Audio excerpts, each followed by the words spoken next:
So when you have just one small little path that people make, like runners or making the little tiny paths through the wilderness, it really doesn't displace much of the native plants. But when you have one jerk who decides to drive into native areas, it really makes a mess. And this is going to get I mean, the start that idiot gave.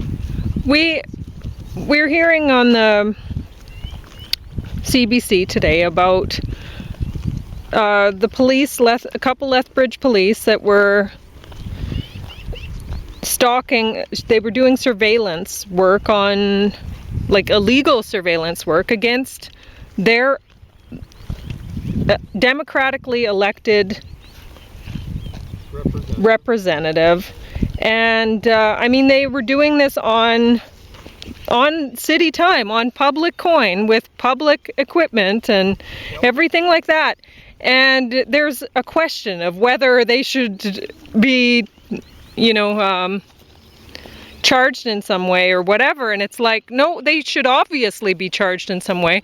And I guess they were upset about how she was, what was she doing? Meeting with some native a couple of chiefs or something? Representatives, and maybe one or two other people who wouldn't have been identifiable by their color. I want a race issue made out of this. Yeah.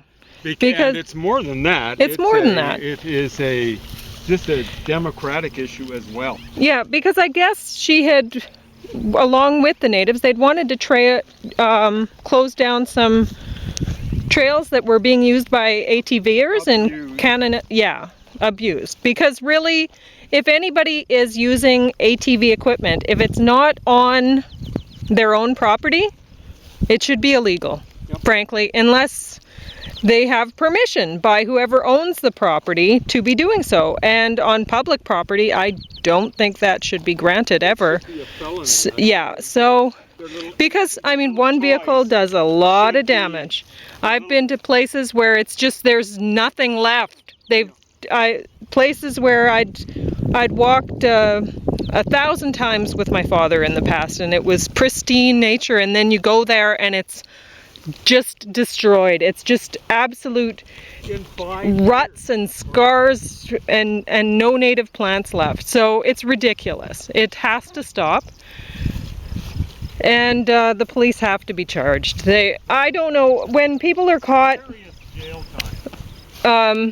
taking a truck through a nature reserve, for example, or an ATV, they should have to, it shouldn't be a matter of any kind of monetary charge even, because a lot of the time these people have a lot of money. And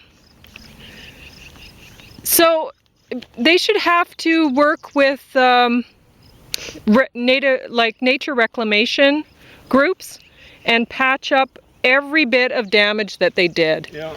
So whatever it costs to bring in the new materials, that should be their charge, and because it does so much damage, and it wrecks it for so many other people that will use the area responsibly. So see, these idiots have got I've got 5 fractured vertebrae, and I could walk in here. Yeah, but they just had to drive up these things. Yeah. And wow, that's an interesting rock. Is that a rock down there? What? Where? Oh, you mean the one blocking the water there? Yeah. Yeah, I guess so. But yeah, you can see the pelicans in here. Are they pelicans? Well, they must be, eh? They're pretty big for us to be able to see them. That. Yeesh, I'm scared here. Yeah. But you can see what's happening here. Yeah, it starts eroding, and eventually it's going to drop off eventually. Oh, I'm scared. I can't go any closer. This is just too much for me. What did you have? Yeah. Wait, I can't look over there for you. You're gonna have to, if you're interested to see what it looks like over that cliff, you can look at it yourself. Because oh my gosh, that's scary. That could fall off.